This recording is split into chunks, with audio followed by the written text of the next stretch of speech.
What's going on, guys, and welcome back to the channel. Today's the next day after we got the car. I'm going to be the brakes are locked up on the car because it sat in my buddy's backyard for like a couple months, and I guess like with the hurricane or whatever, it kind of like flooded up to the brakes and it just locked the pads and the rotors. I am changing the spindles to or the hubs to 36mm hubs, because right now the factory hubs are 32s. So what I'm going to do is I'm going to take the pads out of the calipers and then stick the rotors back on. Well, I'm gonna go to the shop. I gotta put air in that tire. I gotta go back to the shop. Well, take it to the shop, I should say. Take the tire off and take the caliper off the bracket.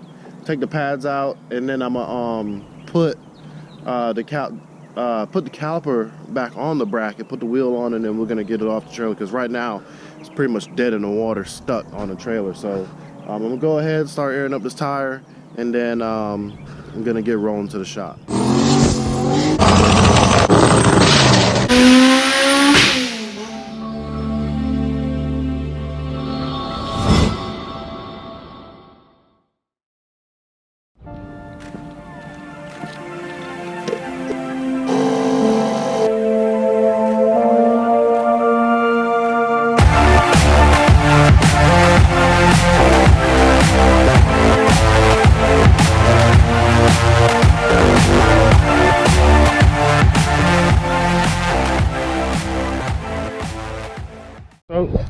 Sorry about the wind noise if it's really windy, but at the shop now. Just got loaded off the trailer. I got the brakes unstuck.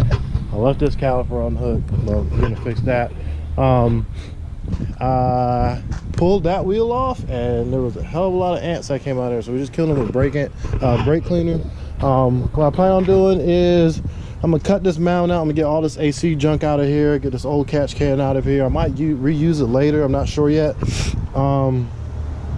No idea what the hell this is.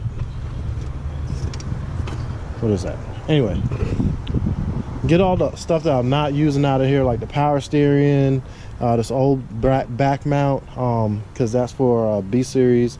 I have to cut this mount out. Probably just gonna be ghetto and reuse this old line, because like I said, it's supposed to be a budget build. Not trying to spend too much money on it. Reuse that.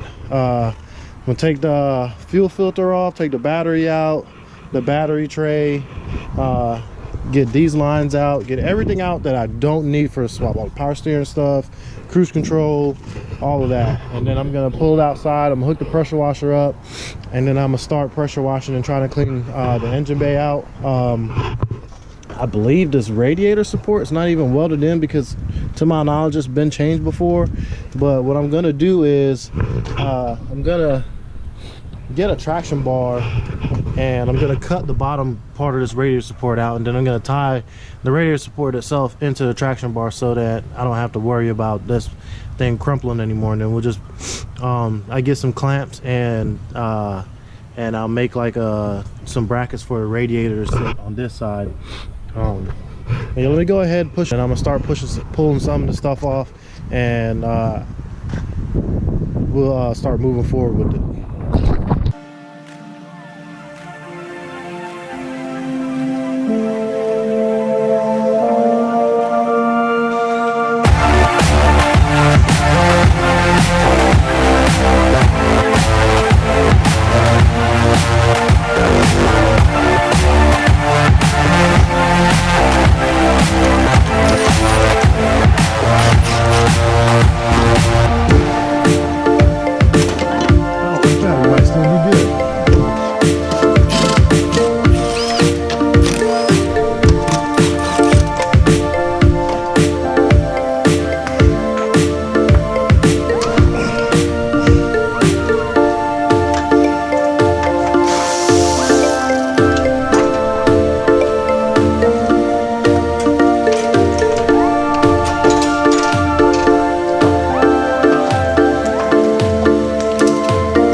All right, guys, so I pretty much got everything I needed to get out of the engine bay.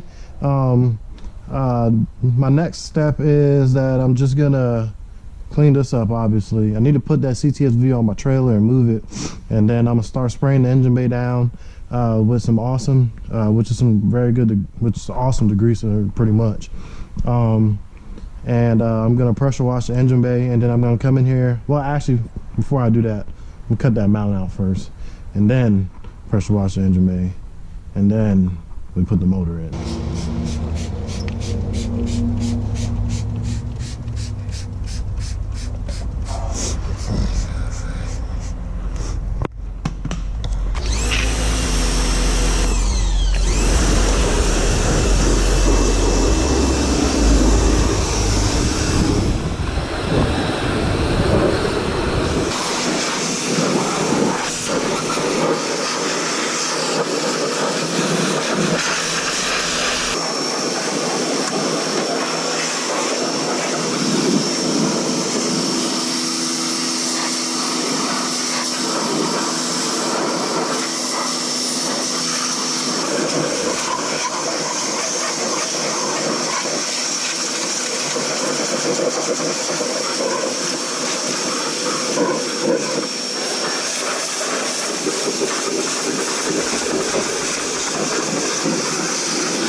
Alright guys, so I got the engine bay pressure washed. I got the mount cut off. I'm gonna spray that little spot right there with some paint just so it doesn't rust over, because some of it is exposed like metal. And going to blow the engine bay off with some air, and then I'll start putting the mounts on. I'll start putting that mount on and drill the holes for it so I can put the bolts through it.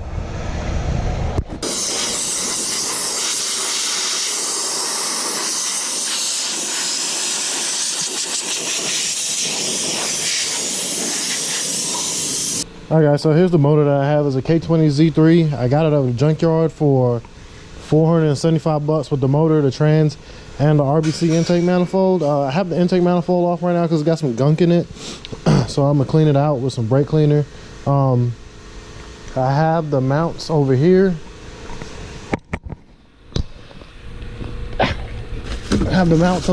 Some eBay mounts, the shifter box. This right here that I got off of eBay. It's a K2 knockoff box. Paid $150 for it. Paid $190 something for the mounts. Like I said, whenever I get time, I'm gonna do a running tally of how much. Actually, on that whiteboard I got back there, I'm gonna do a running tally of how much we have in the car so far, and kind of keep y'all up to date on how much we're spending on the car. We don't really have anything to sell off of it to make the money back, so it's pretty much still well within a budget that is affordable from somebody. Anybody could pretty much do the swap for what we're doing it for, besides getting like I guess a top of the line, so to say, K series. You can still do like a K24, A4 or A8 or A1s from a Accord or a CRV or an Element, and like a just basic RSX 5-speed transmission from EP3 or base model RSX. Those transmissions, you can get them for like $300 to $500, or and you can get these motors for like 250 bucks from a junkyard. Well, the K24s, you can get them for 250 bucks from a junkyard with no accessories. So I do have an alternator in my storage unit that I got to get out, and that should be about it right now. The header's on the way. The shifter cables are on the way. The wire harness, it's on the way. We got that for 100 bucks. Everything else basically for a swap: throttle body adapter, and the fuel rail is on the way also. So this is just the beginning stages of the swap, and I'm just gonna keep going and letting you guys see the progress as I do it. I'm probably not gonna put the motor in the car today. I'm probably gonna save that for another video, since This one's probably going to be fairly long, and I just don't want it to be a bunch of, you know, moving around, so that way you guys can follow the progress. This will be like another playlist. So I'm gonna go ahead and drill the mounts in, and then I'll end this video, and then tomorrow I'll start another video where I put the motor inside the car, and I'll probably test fit the swap box to see where I need to put it, and I'll start the board also.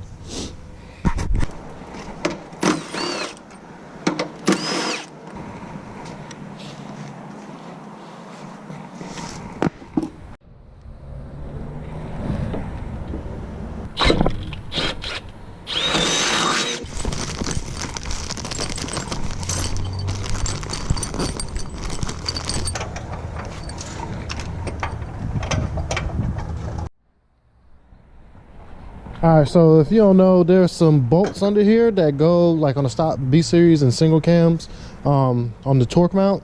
There is so to say like a hump underneath the frame rail. If I can get under there later, I'll take a picture and I'll put it in the video. There's a hump on the rail that this bracket right here will slide in between, and then on the opposite ends of the hump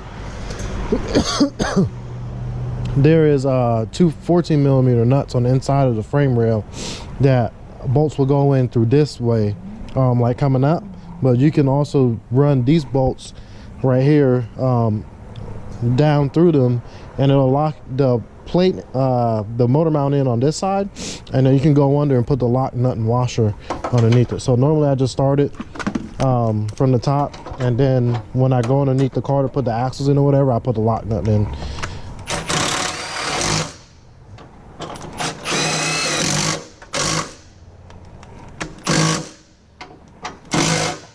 And you can, if you want to, if you feel comfortable with leaving it like that. I normally don't.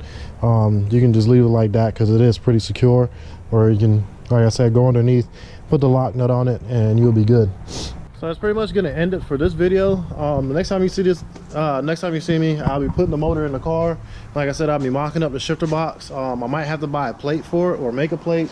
Depending on how I feel, I might just make a, well, yeah, I might just make a plate for it if I have enough material to.